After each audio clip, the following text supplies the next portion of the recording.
وہ شخص کہتا ہے کہ شب برات کو اٹھ کے نفل نہ پڑھو، تو بھائی نفل ہم نے پڑھنے اللہ کی رضا کے لیے، ہمیں کسی بندے سے ڈگری لینے کی ضرورت نہیں، نہ تو ہمارے اور رب کے درمیان معاذ اللہ کوئی وسیلہ ہے کہ تو کہے گا تو پڑھیں گے، جب دل کرے گا پڑھیں گے، اور جتنے دل کرے گا پڑھیں گے۔ ہم تو نفل کہہ رہے ہیں اس کو، ہم نے کب کہا ہے ضروری ہے جو عشاء پڑھ کے سو جائے فجر تک سویا رہے، ہم اس کو گناہگار نہیں کہہ رہے، لیکن یہ ضرور کہیں گے کہ گولڈن چانس مس کر دیا اس نے، چانس مس کیا ہے، یہ تو اللہ کی رحمت کا موقع تھا۔ حضرت سیدہ عائشہ صدیقہ رضی اللہ تعالی عنہا ارشاد فرماتی ہیں کہ شعبان کی 15ویں رات تھی، یعنی شب برات کی رات، فرماتی ہیں شعبان کی 15ویں رات تھی، میں نے اچانک نظر ڈالی تو حضور میرے بستر میں تھے، پھر میری نظر پڑی تو حضور نہیں تھے، میرے دل میں گمان آیا، خیال آیا کہ شاید کسی اور زوجہ کی طرف حضور کا میلانے تباہ ہو گیا ہو، وہاں تشریف لے گئے ہوں۔ فرماتی میں اٹھی باہر گئی تو نبی کریم علیہ السلام جنت البقیع میں تھے، قریب ایک جگہ پہ حضور دعائیں مانگ رہے تھے۔ فرماتے میں گیا تو حضور فرمانے لگے ابو بکر کی بیٹی تو نے کیا گمان کیا کہ اللہ کا رسول تیری حق تلفی کرے گا؟ عرض کی حضور آپ مالک ہیں، کہیں اور جانا چاہیں تو میری طرف سے پابندی نہیں۔ کہتی ہے وہاں کھڑے کھڑے میرے رسول کریم نے بیان فرمایا، یہ ترمذی کے لفظ ہیں، حضور نے فرمایا عائشہ یہ شعبان کی 15ویں رات ہے، مدینے میں سب سے زیادہ بکریاں بنو کلب کا قبیلہ پالتا تھا، فرمایا آج کی رات بنو کلب کے قبیلے کی بکریوں کی تعداد کے مطابق اللہ میری امت کے لوگوں کی بخشی فرما دے گا۔ یہ وہ رات ہے۔ جناب عائشہ صدیقہ رضی اللہ تعالیٰ عنہ نے بات رات کو سنی تنہائی میں، نبی پاک سے رات کو تنہائی میں حضور سے سنی، سویرے جناب عائشہ نے کل امت کو بتائی۔ اگر یہ بات اہمیت والی نہ ہوتی تو بی بی صاحبہ آگے روایت کرتی، یہ کتابوں میں آتی، یہ لوگوں کو بتاتی۔ حضرت عائشہ نے روایت کیا اور مولا علی شیر خدا نے تو کھل کے کہا، ابن ماجہ میں حضرت علی سے پیار کرنے والوں کے لیے الگ عنوان، مولا علی نے کھل کے فرمایا شعبان کی 15ویں رات کو رات عبادت کرنا اور سویرے روزہ رکھنا۔ حضرت علی کے لفظ بائی نہیں سیاستہ میں، رات کو عبادت کرنا، دن کو روزہ رکھنا۔ ویسے تو رب کریم ہر روز تہجد کے وقت پہلے آسمان پر نزول اجلال فرماتا ہے اور لوگوں کو فرماتا ہے کوئی بخشش مانگنے والا؟ اور فرمایا ہر روز تہجد کے وقت یہ اعلان ہوتا ہے، پر شب برات کو نا شروع رات سے یہ اعلان شروع ہو جاتا ہے۔ ادھر دیکھو میری طرف، مغرب سے اعلان شروع ہو جائے گا۔ اللہ کرے آپ کو سمجھ آئے، اللہ کرے آپ کو، اور بھائی یہاں باہر لوٹ سیل لگ جائے، یہاں ابھی سیل لگ جائے، 5000 والا جوڑا 1500 میں، تو رش ختم ہوگا؟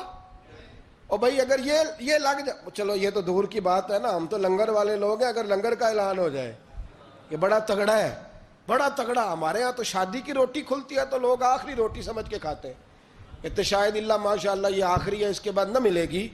جب اعلان ہوتا ہے اور دعوت ہوتی ہے کہ کھلا ہے جی کھاؤ، کیا حشر ہوتا ہے، کیا انداز ہے۔ مولا علی شیر خدا حدیث روایت کرتے ہیں، رنگ کیا ہے؟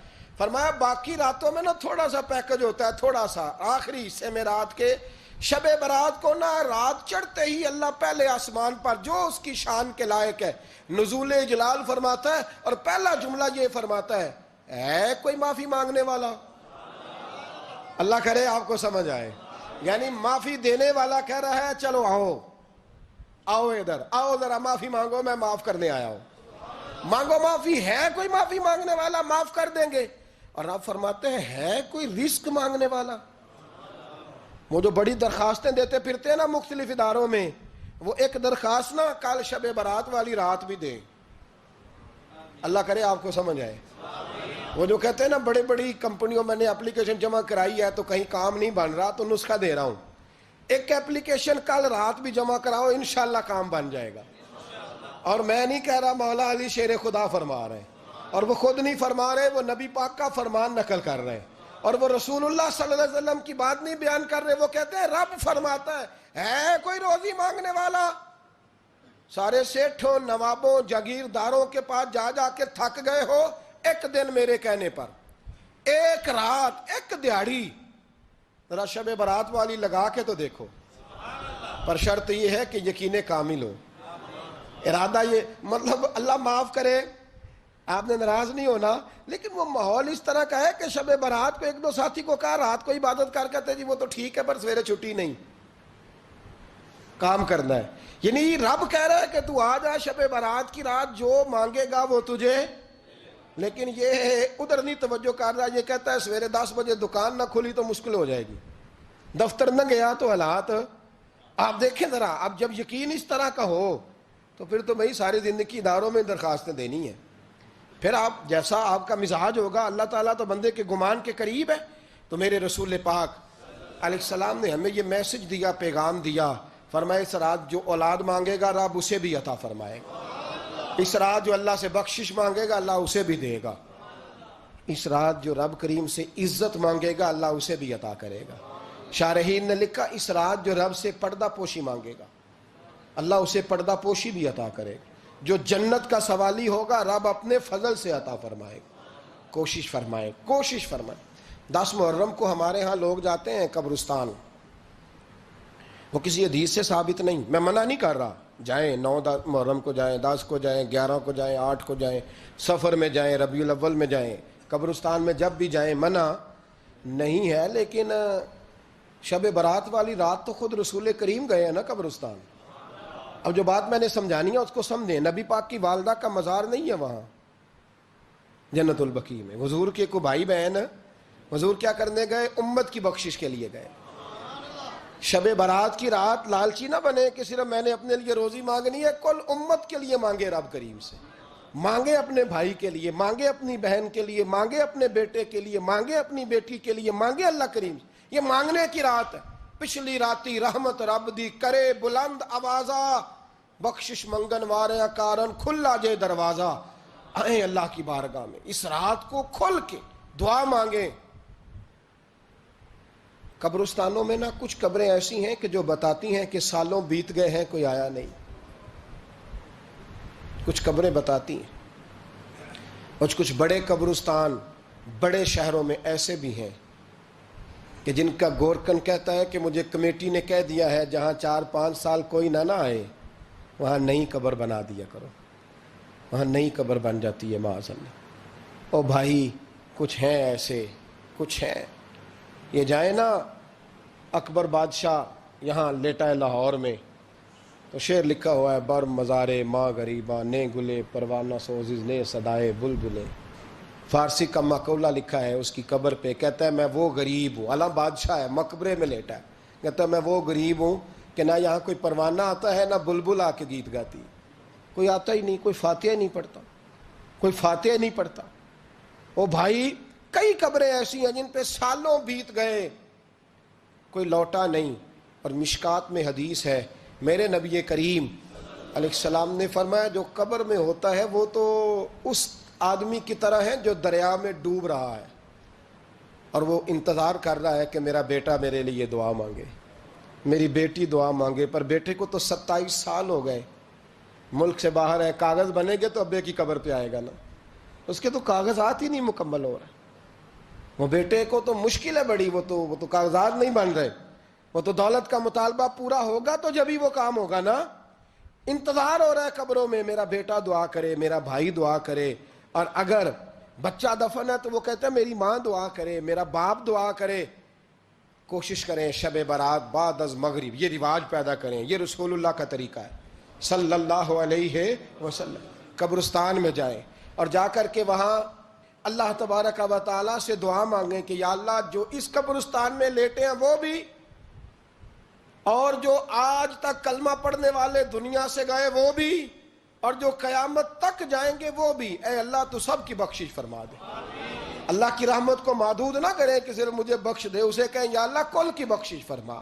ساری امت کے لیے دعا کریں. شب برات کی رات نفل پڑھیں. ہمارے ہاں محفل ہوتی ہے ہر سال الحمدللہ، بڑے شوق سے بڑا خوبصورت ہم اہتمام کرتے ہیں. لیکن میں اکثر دوستوں سے کہا کرتا ہوں کہ جن کو اکیلے میں نفل پڑھنے میں مزہ آئے وہ اکیلے میں پڑھیں. کتنی کھلی بات کر رہا ہوں. میں پابند نہیں کر رہا کہ آپ یہاں آئیں گے محفل میں آئیں گے ضروری ہے. بھئی آپ کو اکیلے میں مزہ آتا ہے نا. کچھ لوگ تنہائی میں ہو تو دل زیادہ لگتا ہے، وہ تنہائی میں کریں اللہ اللہ کوئی عرض نہیں. لیکن کچھ ایسے ہیں کہ نعت سنتے ہیں تو دل نرم ہوتا ہے، تقریر سنتے ہیں تو دل نرم ہوتا ہے. تو جن کا اس طرح نرم ہوتا ہے وہ مسجد میں آئے بات سنیں. کچھ کو سب کے بیچ بیٹھ کے رونا آتا ہے. حضرت سعدی شرازی فرمایا کرتے تھے کچھ لوگوں کے آنسو مجھے رلا جاتے ہیں. فرماتے ہیں کچھ کی آنکھیں دیکھ کے رو پڑتا ہوں، لہٰذا میں جب بھی ذکر کرتا ہوں محفلوں میں بیٹھ کے کرتا ہوں. تنہائیوں میں مجھ سے نہیں ہوتا، تو جس سے نہیں ہوتا وہ آئے نا، مسجد میں آئے، رات عبادت کرے. کل مغرب سے پہلے پہلے کام سمیٹ لے سارے، اور مغرب کے بعد یہ رات شروع ہوگی، مغرب کے بعد ایک چھٹی کر لو اللہ رسول کے لیے. کر لیں گے انشاءاللہ تعالی ایک چھٹی. اور توبہ کی رات ہے یہ، توبہ کرنی ہے. توبہ کس کو کہتے ہیں؟ توبہ کا معنی ہے پچھلے گناہ پر پچھتانا، شرمسار ہونا. کہتے نہیں اے کاش میں نہ کرتا. اور وہ لفظوں میں نہیں، جملوں میں نہیں، توبہ رٹی رٹائی نہیں، شرمسار ہونا اور آئندہ گناہ نہ کرنے کا پکا ارادہ کرنا، اس کا نام توبہ ہے. دیکھیں اللہ تعالیٰ فضل کرے، میں نے پچھلے سال کہا تھا، پھر کہتا ہوں، مسجدوں سے نا شب برات کی رات، شب قدر کی رات چیخوں کی آوازیں آتی ہیں، لوگ اتنا روتے ہیں نا. رونا چاہیے، کم روتے ہیں زیادہ رونا چاہیے. لیکن سوال یہ ہے کہ اتنا زیادہ لوگ شب برات کی رات روتے ہیں، کیا پھر سویرے بددیانتی ختم ہو جاتی ہے؟ جو رات مسجد میں کھل کے رو کے آیا ہے اس کا پروگرام ہے نا کہ اب ملاوٹ کبھی نہیں کرے گا، اب گاہکوں سے جھوٹ کبھی نہیں بولے گا، اب وہ بددیانتی کا معاملہ کبھی نہیں کرے گا. لیکن رات روتا بھی رہے اور سویرے پروگرام یہ ہو کہ میں نے پھر لوگوں کو فریب دینا ہے، داؤ لگانا ہے، تو اس نے توبہ کیا رات کے، یہاں بس یہ ایکٹنگ کر کے لوٹ آیا ہے. یعنی بڑی سجا بنا کر کے، سوار کر کے رات توبہ کی. کیا مطلب ہے توبہ کا؟ کہ توبہ آپ نے کی. حضرت حسن بصری سے کسی نے کہا توبہ کیا ہے؟ فرمانے لگے توبہ یہ ہے کہ جس گلی سے رب نے تجھے منع کیا ہے دوبارہ پھر تو اس گلی میں نظر نہ آئے، تو نظر ہی نہ آئے. اور جس جگہ جانے کا رب نے تجھے حکم دیا ہے پھر تو دوبارہ وہاں سے غیر حاضر نہ ہو. اگر یہ پروگرام ہی نہیں، ارادہ ہی نہیں.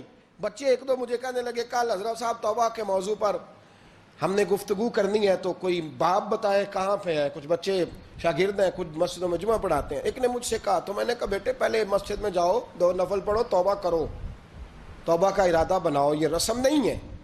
وہ نعت خواں بھی تو توبہ کر لینا جو شب برات کے دن لوگوں کو توبہ کرانے آیا ہے اور 25,000 کا سودا کر کے آیا ہے. تو آج اس کام سے تو توبہ کرنا، یہ نوٹ پھکوانے سے تو توبہ کرنا. یہ رسم ہے. ساری رات توبہ توبہ توبہ توبہ، یہ کیا معنی ہے اس کا؟ کیا مطلب کریں؟ امام غزالی فرماتے ہیں کہ ایک آدمی بادشاہ کا گارڈ تھا، سپاہی تھا، اس کا پہرے دار تھا، نگرانی کرتا تھا، بڑی وفاداری سے نوکری کرتا رہا. بادشاہ نے اسے تنخواہ کے علاوہ بھی بڑا نوازا، بڑا نوازا، بڑا نوازا. اسے بادشاہ نے بڑے الاؤنسز دیے، بادشاہ نے بڑا کچھ دیا، مکان دیا. کچھ سالوں کے بعد بادشاہ کو پتا چلا کہ یہ میرے لیے نہیں آتا تھا، اس کی تو میری کنیز پر نظر تھی، اس نے تو رات کی ڈیوٹی اس لیے لگوائی تھی کہ کنیز پر نظر تھی. تو امام فرماتے ہیں کہ بتاؤ پھر وہ بادشاہ اس کے ساتھ کیا سلوک کرے گا؟ وہ کیا سلوک کرے گا؟ تو لوگ کہنے لگے حضور لگتا یہ ہے کہ وہ نا 4-5 حصوں میں کاٹ کے تو کتوں کے آگے پھینکے گا. آپ فرمانے لگے میرا رب تو بڑا ہی کریم ہے، وہ تو ایسے نہیں کرتا. لیکن بتلاؤ اگر اسے پتا چلے کہ یہ رسم کے لیے آیا ہے، اس کی تو نظر ہی مال پہ ہے، یہ تو سویرے بدلے گا نہیں، یہ تو دھوکہ دے رہا ہے، یہ تو توبہ کرنے آیا ہی نہیں، اس نے تو ڈھونگ رچایا ہے، اسے تو پہلے سے خبر ہے. تو پھر تم کیا امید رکھتے ہو؟ پھر کیا رویہ رکھتے ہو؟ شب برات کی رات دھاڑے مار مار کے رونا اور صبح اسی طرح دھوکہ دینا، اسی طرح فریب کرنا، اسی طرح جھوٹ بولنا، اسی طرح بددیانتی کرنا، اسی طرح لوگوں کو لوٹنا. تو یہ رسم نہیں ہے توبہ. توبہ تو بدل جانے کا نام ہے، توبہ تو پھر سنور جانے کا نام ہے. توبہ تو اس طرح ہے جس طرح حضرت ابراہیم ابن ادھم نے کی تھی. وقت کے بادشاہ تھے، بادشاہ جب توبہ کی تو پھر ہر چیز چھوڑ دی، پھر مال لوگوں میں بانٹ دیا اور پھر ٹاٹ کا لباس پہن کر زندگی گزاری. لوگوں نے کہا حضور یہ تبدیلی ہے؟ فرمایا تبدیلی نہیں، یہ میری توبہ ہے، یہ میری توبہ ہے. جب توبہ کی تو پھر بدل کے کی، جب توبہ کی تو پھر تبدیل کیا آپ نے. یہ کیا توبہ ہوئی؟ ساری رات روتے رہے، سویرے دکان پہ جا کے پھر قسم اٹھائی کہ مجھے تو پڑتا ہی 11,000 کا ہے. یہ توبہ ہے؟ تو آپ نے اور میں نے توبہ کرنی ہے تو انشاءاللہ تعالیٰ اس طرح کرنی ہے کہ پھر 15ویں شعبان کو بدل جائے. یہ جو موقع آتے ہیں نا شب برات کے، شب قدر کے، یہ بنیادی طور پر اللہ تعالیٰ کی طرف سے دی ہوا موقع ہوتا ہے کہ چلو تمہیں چانس دیتے ہیں، تمہیں چانس دیتے ہیں. پابندی کوئی نہیں لیکن رب کی طرف سے نا موقع ملتا ہے، چلو تمہیں ایک موقع دیتے ہیں، چلو اپنے آپ کو کلیئر کر لو، تمہیں موقع دیتے ہیں، یا اللہ کیا کرے، کچھ بھی نہیں، آ کے نا سچے دل سے 2 رکعتیں پڑھ کے توبہ کرو، عرش کا مالک پچھلے سارے معاف کر دے گا، کچھ بھی نہیں، آؤ موقع ہے۔ ان لوگوں کی باتوں پہ نہ جائیں جو بلا وجہ پریشان کرتے ہیں، ہمیں بھی روز ہی سوال آتے ہیں، دل نہیں کرتا، کچھ باتیں ایسی ہیں جو کرنے کو طبیعت نہیں چاہتی، میں کروں گا بھی نہیں۔ لوگوں کو شب برات کا حوالہ بھی نہیں مل رہا، حالانکہ ترمذی شریف میں حدیث موجود ہے، صحاح ستہ کی روایت ہے، ترمذی میں موجود ہے۔ پہلے کہتے ہیں صحاح ستہ سے دکھاؤ، جب صحاح ستہ سے مل گئی تو اب اور کدھر جانا ہے؟ اور ابن ماجہ میں موجود ہے مولا علی کی روایت، اور ذرا ترتیب دیکھیے گا، یہ ترمذی کی حدیث ہے، امام ترمذی نے تو پورا باب باندھا ہے 15ویں شعبان پر، پورا باب۔ اب تمہاری مرضی ہے، اگر تم نہیں بات کو سمجھنا چاہتے۔ اور مجھے پتا کیوں یہ شب برات کیا لگتا ہے، مجھے کبھی کبھی یوں لگتا ہے کہ رب فرماتا ہے کہ رمضان سے 15 دن پہلے ہی پکی سچی توبہ کر لے، تیاری کر، پاک صاف ہو جا، تاکہ جب رمضان آئے نا تو پھر تجھے پاک ہونے کی ضرورت نہ پڑے، بس پھر تو آتا جائے اور میں تیرے اوپر رحمتیں نچھاور کرتا جاؤں۔ بس تو پہلے ہی تیاری کر، 15 دن پہلے ہی، 14 دن پہلے تیار ہو جا۔ کل رات اپنے آپ کو ذہنی طور پر تیار کریں، بچوں کو تیار کریں، گھروں کو تیار کریں۔ اب جب مہمان آتے ہیں نا بڑا کچھ کرتے ہیں، شب برات آئے تو مصلی ایک دفعہ دھویا کریں، ایک دفعہ مصلی دھویا کریں۔ فرش دھوتے ہیں نا، مہمانوں نے آنا ہے تو ایک کمرے کا فرش دھو کے صاف کریں کہ خواتین نے یہاں ساری رات نماز پڑھنی، یہ ارادے بنائیں۔ جس طرح آپ کہتے ہیں نا رات کو سفر کرنا ہے تو دوپہر میں تھوڑا آرام نہ کر لوں تو کل دوپہر میں آرام کر لیں، تاکہ رات کو رب کرنا آسان ہو جائے، اللہ کی بارگاہ میں بیٹھنا آسان ہو جائے۔ مکمل طور پر ذہنی طور پر اپنے آپ کو تیار کریں۔ یہاں بھی محفل ہوگی انشاءاللہ، عشاء کے متصل بعد شروع ہو جائے گی، 12 بجے تک محفل چلے گی، پھر 12 بجے کے بعد نماز تسبیح پڑھی جائے گی، پھر 1 بجے پھر دوبارہ آپ کو اجازت دی جائے گی، کوئی انفرادی طور پر گھنٹہ سوا اپنی الگ سے کوئی عبادت کرنا چاہے تو وہ تب بھی ممکن ہو، جیسے آپ کو موقع بنے۔ میں کہہ چکا ہوں، لیکن وقت ضائع نہ کرنا، گولڈن چانس ہے، اس کو مس نہ کرنا، یہ شب نجات ہے، اس کے ضرور قریب جانا۔ رب کریم سمجھنے کی توفیق عطا فرمائے۔ آخر دعوایا ان الحمدللہ رب العالمین۔